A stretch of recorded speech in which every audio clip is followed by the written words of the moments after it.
आज हम बहुत ही महत्वपूर्ण हार्मोन इंसुलिन के बारे में बात करेंगे। जैसा कि आपको पता है, डायबिटीज़ के पेशेंट, मधुमेह के रोगी जो होते हैं, उनको इंसुलिन का इंजेक्शन लगाना पड़ता है, लगातार उसको लगाना पड़ता है। तो ऐसा क्यों है? इंसुलिन एक प्रोटीन का हार्मोन है, पेप्टाइड का बना हुआ हार्मोन है, जो कि हमारी मेटाबॉलिज्म के लिए बहुत ज़रूरी है। खास तौर से कार्बोहाइड्रेट मेटाबॉलिज्म में ग्लूकोज को लीवर में पहुंचाने के लिए इंसुलिन का बहुत बड़ा रोल होता है। और ये एनाबॉलिक हार्मोन है जो कि ग्लूकोज को ग्लाइकोजन में कन्वर्ट करता है और हमारा जो है स्टोरेज होता है किसका? कार्बोहाइड्रेट का ग्लाइकोजन के रूप में। उसके लिए इंसुलिन का होना बहुत जरूरी है। अगर इंसुलिन नहीं है तो ग्लूकोज जो है हमारे ब्लड की मात्रा बढ़ जाएगी, तो वो हाइपर कंसंट्रेशन उसका बढ़ जाएगा। तो ऐसे रोगियों को लगातार जो है पेशाब करना पड़ता है और ग्लूकोज की कमी हो जाती है, बहुत शरीर कमजोर हो जाता है और उस तरह के मरीजों को जो है लगातार इंजेक्शन लगाने पड़ते हैं। तो एक ऐसी समस्या आ गई कि अलग अलग करके जानवरों को काट करके जो है उनके अग्नाशय से जो है इंसुलिन निकाला जाता था। तो जब लगातार उसके प्रयोग करते रहे तो आदमी के इम्यून सिस्टम में कुछ एलर्जी रिएक्शन आने लगे। तो ऐसी स्थिति में जो है बायोटेक्नोलॉजी का एक बहुत बड़ा साधन खोजा गया कि क्यों ना हम जेनेटिकली इंजीनियरिंग की तरफ से एक इंसुलिन बनाने का प्रयास करें। तो आज हम उसी इंसुलिन के ऊपर बात करेंगे। ये इंसुलिन का हार्मोन जो है आपका, सबसे पहले याद रखिए, जो है बेंटिक और बेस्ट और मैक्यूलॉइड ने 1921 में इसको पहली बार इसको खोजा था। First time extracted insulin from the dogs pancreas, ठीक है। और वो ह्यूमन के जो है इंसुलिन के पूर्ति को पूरा कर देता था, इसलिए उसमें कामयाब रहा। इसके बाद बहुत ही इंपॉर्टेंट डिस्कवरी आ रही है फ्रेडरिक सैंकर की। इंसुलिन द फर्स्ट प्रोटीन, पहली प्रोटीन है जिसका सबसे पहली बार अमीनो एसिड के सीक्वेंस का पता लगाया गया। और फ्रेडरिक सैंकर ने बताया कि किस प्रकार से अमीनो एसिड का सीक्वेंस होता है। टोटल 51 अमीनो एसिड है और उन्होंने बताया कि इसमें जो दो पेप्टाइड चेन होती है, एक अल्फा होती है और एक बीटा होती है। अल्फा में 21 अमीनो एसिड्स होते हैं और आपके बीटा में 30 अमीनो एसिड होते हैं। एंड बोथ ये पेप्टाइड जो आपस में जो है आपके डाइसल्फाइड बॉन्ड के द्वारा जुड़े होते हैं। तो ये दो बहुत ही इंपॉर्टेंट आपकी डिस्कवरी है, यानी अमीनो एसिड का सीक्वेंस। और पहली बार प्रोटीन भी इंसुलिन ही है जिसका सबसे पहले क्रिस्टलाइजेशन हुआ, और यही प्रोटीन भी पहली है जिसका पहली बार केमिकल सीक्वेंस का पता लगाया गया। और वो दोनों बातें आपको ध्यान में याद रखनी है। उसके बाद हम क्या करते हैं, यानी मॉलिक्यूलर स्ट्रक्चर जो फ्रेडरिक ने ही खोजा है। और अगली बात हमारी आती है कि इंसुलिन का सिंथेसिस क्या हम आरडीटी के द्वारा कर सकते हैं। तो आपको पता होना चाहिए कि हमारी जो पैंक्रियाज जो है मिक्स ग्लैंड होती है और इसमें अल्फा सेल और बीटा सेल होते हैं। ओके, अल्फा सेल जो होते हैं वो ग्लूकागॉन बनाते हैं जो कि कैटाबॉलिक हार्मोन है, और आपके जो है बीटा सेल जो होते हैं वो इंसुलिन हार्मोन बनाते हैं जो कि आपका एनाबॉलिक हार्मोन है। याद रखिए, इसके बनाने के जीन्स जो हैं वो क्रोमोसोम नंबर 11 पर उपस्थित होते हैं। तो उस जो प्रोटीन के जो एंजाइम बनाने वाले हैं वो आप याद रखिए, ये प्रो इंसुलिन सबसे पहले बनता है, जिसके अंदर टोटल जो है 110 अमीनो एसिड होते हैं। और ये आपका RER, जैसा कि आपको पता है, आपका RER ही जो है वो प्रोटीन बनाता है प्रोटीन सिंथेसिस के टाइम, क्योंकि राइबोसोम की यूनिट जो होती है उसी के साथ जुड़ करके आपके प्रोटीन का संश्लेषण ट्रांसलेशन होता है। और वहां पर जो है आपका इनएक्टिव फॉर्म में सबसे पहली बार आपका प्रो इंसुलिन बनता है। ये प्रिकर्सर है किसका? इंसुलिन के हार्मोन का। इसके बाद इसमें पेप्टिडाइल एंजाइम के द्वारा इसके बॉन्ड को काट करके इसके जो सिग्नल प्रोटीन होती है उसको हटा दिया जाता है। तो जब इसमें सिग्नल प्रोटीन हटा दी जाती है तो उससे जो बचा हुआ हिस्सा होता है उसे हम कहते हैं प्रो इंसुलिन।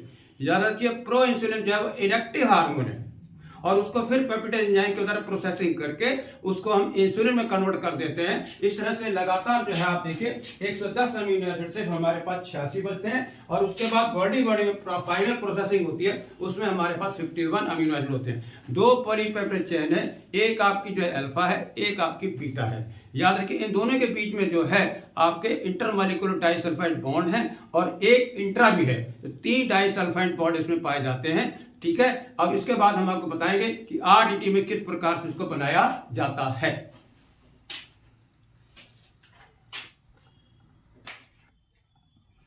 अब प्रश्न यह है कि हम इसे कैसे बनाएंगे। रिकॉम्बिनेंट डीएनए टेक्नोलॉजी के द्वारा किस प्रकार से इंसुलिन को बनाया जा सकता है, अब इसके बारे में आपको जानकारी हम बताने जा रहे हैं। वो जरा गौर से देखिए। प्रो इंसुलिन जैसा है आपको पता है, इसमें 3 पेप्टाइड चेन होती है। आपका एक बीटा चेन, उसके बाद फिर सी चेन और उसके बाद आपका अल्फा चेन। मैंने पहले ही आपको बता दिया कि 86 जो होते हैं अमीनो एसिड प्रो इंसुलिन में होते हैं, प्रोसेसिंग होकर के 51 बचेंगे, उसमें केवल 2 ही पेप्टाइड चेन होगी, एक होगी ए और एक होगी बी। जरा गौर से देखिए, एन टर्मिनल होता है अमीनो ग्रुप, बीटा चेन के साथ जुड़ा हुआ होता है, उसके साथ सी पेप्टाइड जुड़ा होता है और आखिर में उसके साथ अल्फा पेप्टाइड चेन जुड़ी होती है। यानी आपके सामने साफ साफ है कि इसमें जो है 3 पेप्टाइड चेन है। अल्टरनेट आपके 4 मत लगाइएगा, 2 मत लगाइएगा, 3 है। प्रो इंसुलिन में कितनी पेप्टाइड है? आपका आंसर है 3, यानी बी प्लस सी प्लस ए।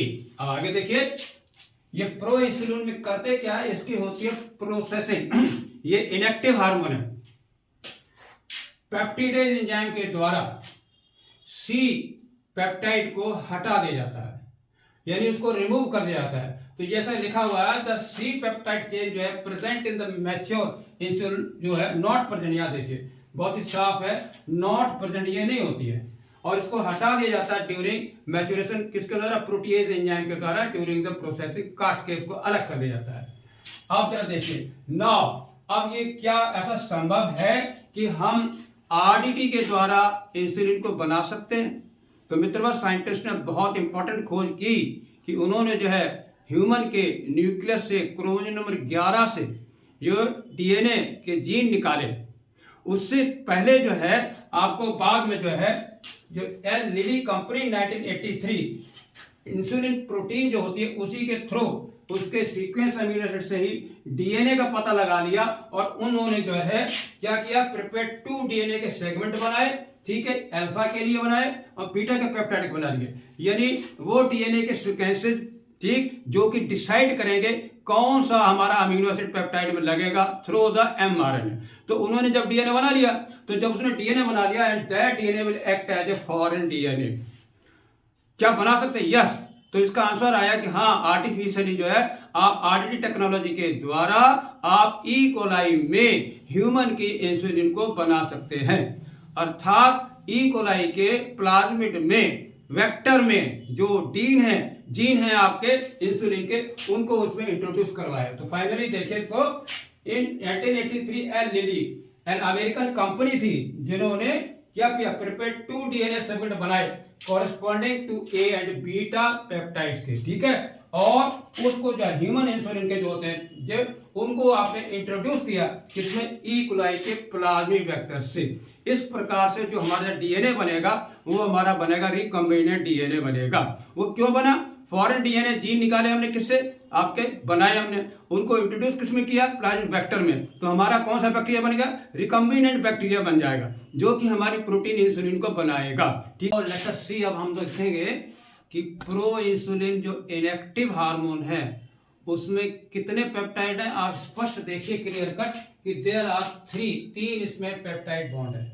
अमीनो ग्रुप टर्मिनल को एन टर्मिनल कहते हैं और सी वाले को, कार्बोक्सिल ग्रुप को, सी टर्मिनल कहते हैं। पूरे जो है ये अमीनो एसिड आपके क्रम में लगे हुए हैं।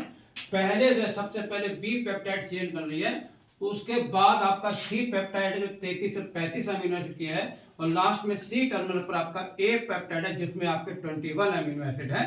तो राउंड अबाउट जो है आपका 86 अमीनो एसिड होते हैं, जो कि हर स्पीशीज में वेरी भी कर सकता है, ठीक है। तो हमें आप पहले भी बताया था कि प्रो इंसुलिन से आपको हटाना क्या है, सी पेप्टाइड हटाना है। वो जब हट जाएगी उसके रिमूवल से आपको जो है एक्टिव जो है हार्मोन इंसुलिन मिल जाएगा। तो चित्र में आप साफ साफ देख सकते हैं कि मैंने ये डायग्राम बनाया हुआ है, ये देखें, इसमें ए ब्लैक कलर में ए पेप्टाइड चेन है इंडिकेटिंग 21 अमीनो एसिड है and at the C terminal पे, एंड और ये भी जो है ए पेप्टाइड जब आपका सी पेप्टाइड से जुड़ा हुआ है, बीच में है ये सी पेप्टाइड, जो कि आपने देखा 33 से 35 अमीनो एसिड हो सकते हैं। हर स्पीशीज में अलग अलग इनकी संख्या 1-2 इधर-उधर हो सकती है। और आपके एन टर्मिनल जो है स्टार्टिंग जो होता है हमेशा जो है वो एन टर्मिनल होता है। अब जब भी हम बनाएंगे तो स्ट्रेट लाइन में जब भी आएंगे तो अमीनो ग्रुप हमारा लेफ्ट में आएगा और कार्बोक्सिलिक ग्रुप हमारा जो है वो राइट में आएगा।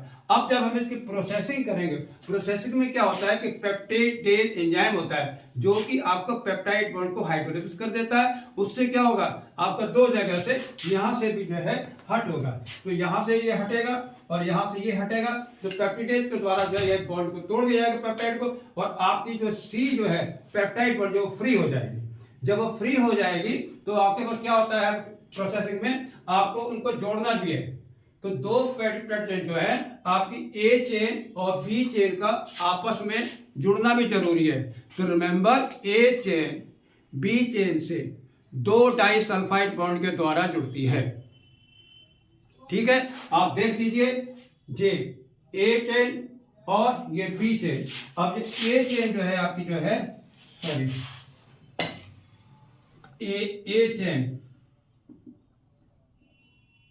और बी पेप्टाइड के बीच में जो है आपके दो डाइसल्फाइड यानी इंटरमॉलिक्यूलर डाइसल्फाइड बॉन्ड है, यानी दो पेप्टाइड के बीच में, और एक जो आपका डाइसल्फाइड बॉन्ड है वो ए चेन के अंदर है। ठीक है, जिसे आप कहते हैं इंट्रामॉलिक्यूलर। तो आपका नीट का बड़ा अच्छा सवाल है कि इंसुलिन के एक्टिव हार्मोन में टोटल डाइसल्फाइड लिंकेजेस या बॉन्ड कितने हैं? आंसर आपका 3। उसको भी वो है, जब मल्टीपल चॉइस में आएगा कौन सा करेक्ट है, 2 इंट्रामॉलिक्यूलर है या 1 इंटरमॉलिक्यूलर है।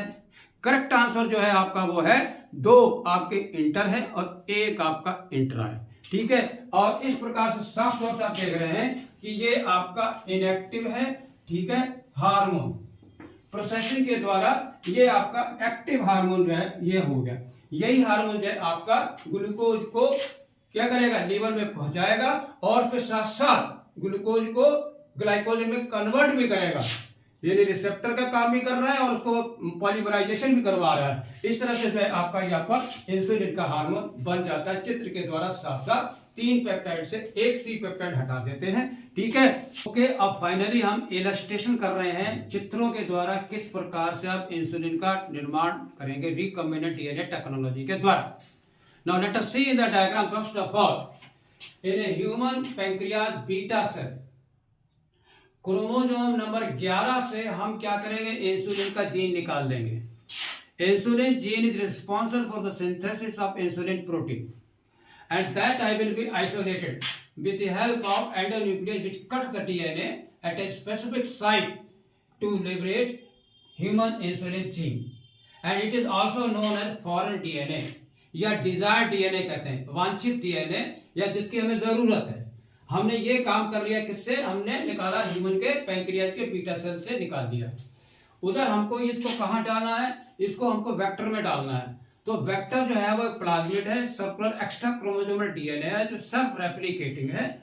उसको हमने निकाल करके उसको भी एंडोन्यूक्लियस के द्वारा वेक्टर को जो है डीएनए को काट लिया। तो ये हमारा जो वेक्टर डीएनए जो है, अब इसके साथ हम क्या करेंगे, जो हमारा फॉरेन डीएनए है, इंसुलिन का जीन है, वो इसके साथ लाइगेज कर देंगे, इसके साथ जोड़ देंगे, बाइंडिंग कर देंगे। तो इसके साथ जुड़ करके ये देखिए फॉरेन डीएनए जुड़ा हुआ है और ये वेक्टर का डीएनए। इस प्रकार से foreign DNA plus vector DNA is equal to, ठीक है, हो जाएगा रिकॉम्बिनेंट डीएनए। ये एक नया हाइब्रिड डीएनए बना है जो कि प्लाज्मिड तो अपना बनाएगा ही बनाएगा, उसके साथ साथ हमारा जो आपका नया डीएनए जुड़ा गया है वो भी उसके साथ ट्रांसक्रिप्शन करेगा। आप जरा देखिए, अब आपका जो रिकॉम्बिनेंट डीएनए है, now it is introduced into the host cell. Host cell का वो होता है जो लगातार जो है अपना ग्रो करके आपका कल्चर मीडियम में अपनी नंबर को बढ़ाएगा। तो हियर रिकॉम्बिनेंट ई कोलाई होता है, क्योंकि इसमें क्या फॉरेन डीएनए है, वेक्टर डीएनए का जुड़ा हुआ है, इसलिए इसको क्या कहेंगे, recombinant E coli. It is not a recombinant because it does not possess recombinant DNA at all. ठीक, ये रिकॉम्बिनेंट ई कोलाई जो है, इसको हम जो है कल्चर मीडियम में बड़े बड़े bio tanker reactor 200 litre 400 litre 800 litre के होते हैं, तो वहां इसका कल्चर करके इसको ग्रो कराते हैं। तो वो जो रिकॉम्बिनेंट डीएनए है, जो आपका प्लाज्मिड जो है, जो आपका इंसुलिन प्रोटीन बनाएगा, वो लगातार ढेर सारी जो है प्रोटीन बनाता चला जाता है। और जब वो बहुत सारी प्रोटीन बन जाती है तो आपका पता लग जाता है सेंसर के द्वारा, उसको हम क्या करते हैं, डाउन स्ट्रीम प्रोसेसिंग के द्वारा हम प्योर रूप में केमिकली बाहर निकाल देते हैं, फिर उसको मार्केटिंग में कॉम्पिटिशन में अपना यूटिलाइज कर देते हैं। इस प्रकार से डायग्राम के द्वारा साफ तौर पर हमने आपको बताया है कि किस प्रकार से जो है आपका इंसुलिन जो है रिकॉम्बिनेंट डीएनए टेक्नोलॉजी के द्वारा बनाया जाता है। Remember, okay, thank you very much.